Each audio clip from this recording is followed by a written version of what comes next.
പ്രതിപക്ഷത്തിന്റെ വിമർശനം താങ്കൾ ചില കാര്യങ്ങൾ അദ്ദേഹം പറഞ്ഞത് ഞാൻ താങ്കളുടെ ശ്രദ്ധയിലേക്ക് കൊണ്ടുവരാം.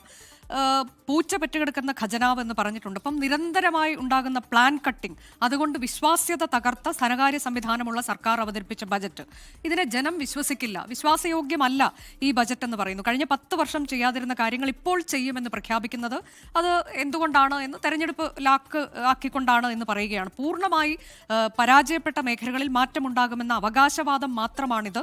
ഇതിൽ അനാവശ്യമായ രാഷ്ട്രീയം കലർത്തിയിട്ടുണ്ട് എന്ന് പറയുന്നു. അപ്പം തന്നെ ഈ ശമ്പള പരിഷ്കരണവുമായി ബന്ധപ്പെട്ട് അത് 2024 നടപ്പിലാക്കേണ്ടതാണ്.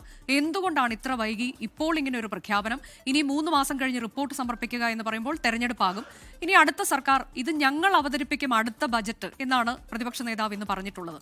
ഇതൊന്നും നടക്കാൻ പോകുന്ന കാര്യമല്ല എന്ന് ആവർത്തിച്ച് പ്രതിപക്ഷ നേതാവ് പറയുന്നുണ്ട്. ഈ ശമ്പള പരിഷ്കരണത്തിൻ്റെ കാര്യത്തിൽ ഈ കഴിഞ്ഞ ശമ്പള പരിഷ്കരണം നടപ്പിലാക്കിയിട്ട് നടത്തിയതാരാ? 2021 ഏപ്രിൽ 1 മുതലായിരുന്നു ശമ്പള പരിഷ്കരണം നടപ്പിലാക്കിയത്.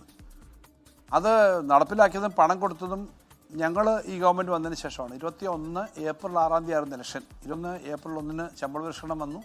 അതിന് കൊടുക്കാനുള്ള 25,000-30,000 കോടിയോളം ഉള്ള ഡ്യൂസ്, ശമ്പള പരിഷ്കരണ കുടിശ്ശിക, ബാക്കിയെല്ലാം കൊടുത്തത് ഞങ്ങൾ തന്നെ. ഞങ്ങൾ ഇടതുപക്ഷ ഗവൺമെൻറ് തുടർച്ചയായിരുന്നു. ഞങ്ങൾ വന്നതുകൊണ്ടാണ് അത് നടന്നത്. ഇപ്പം പ്രതിപക്ഷം പറഞ്ഞത് എന്താ? ഇത് ഞങ്ങൾ വന്നാൽ കൊടുക്കത്തില്ല എന്നല്ലേ. ഞങ്ങൾ കൊടുക്കാൻ പറ്റുമെന്നുള്ള കാര്യം പറയുന്നുള്ളൂ. അവർ പറഞ്ഞത് കൊടുക്കാൻ പറ്റാത്ത കാര്യമാണ് ഞങ്ങൾ പറഞ്ഞതെന്നാ. കൊടുക്കാൻ പറ്റുന്ന കാര്യമാണെങ്കിൽ അവർ വന്നാലും കൊടുക്കാമെന്നല്ലേ പറയണ്ടേ. അപ്പോൾ അവരുടെ ഉദ്ദേശം എന്താ? അവരിത് കൊടുക്കാൻ ഉദ്ദേശിക്കുന്നില്ല, ഞങ്ങൾ വന്നാൽ ഇത് ചെയ്യില്ല. പണ്ട് രമേശ് ചെന്നിത്തല പറഞ്ഞു ഞങ്ങളുടെ ഗവൺമെൻറ് വന്നാൽ അതിനെ തകർക്കാൻ വേണ്ടിയിട്ടാണ് ഈ ശമ്പള പരിഷ്കരണം.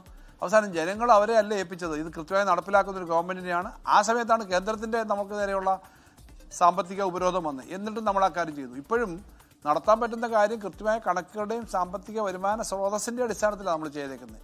രണ്ടാമത് അവർ പറഞ്ഞത് കാര്യം പറയുന്നതൊന്നും ചെയ്യുന്നില്ല എന്നാണ്. ഏതിനാ പണം ചെയ്യാത്ത? കഴിഞ്ഞ വർഷത്തെ LSTDയുടെ ചിലവ് എത്രയാണെന്നറിയോ?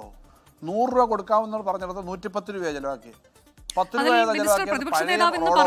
ബാക്കി 100%. പ്രതിപക്ഷ നേതാവ് ഇന്ന് പറഞ്ഞത് കഴിഞ്ഞ ബജറ്റിൽ 75% പദ്ധതികളും നടപ്പാക്കിയില്ല എന്നാണ്. വന്യജീവി ആക്രമണത്തിന് നീക്കിവെച്ചത് കുറഞ്ഞ തുക, അതിൽ 40% മാത്രമാണ് ചെലവാക്കിയത്. ഇങ്ങനെയുള്ള വിമർശനങ്ങൾ ഇപ്പോൾ താങ്കൾ പറഞ്ഞത് കൊണ്ട് ഞാൻ അതൊന്ന് എടുത്തു പറഞ്ഞു എന്നേ ഉള്ളൂ.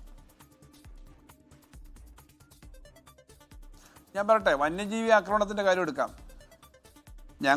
ഞാൻ ഈ കഴിഞ്ഞ 5 വർഷം വരുമ്പോൾ ഏറ്റവും കൂടുതൽ വന്യജീവി ആക്രമണങ്ങൾ വർദ്ധിച്ചു വരുന്ന സമയത്ത് വന്യജീവി ആക്രമണത്തിന് ഏറ്റവും കൂടുതൽ ഫണ്ട് ഓരോ വർഷം കൂട്ടി വെച്ച് ഈ വർഷം 100 കോടി രൂപ വെച്ചത്. 10-15 കോടി ഉണ്ടായിരുന്നുള്ളൂ 5 വർഷം മുമ്പ്. അദ്ദേഹം പറഞ്ഞു 42% ചിലവാക്കിയുള്ളൂ.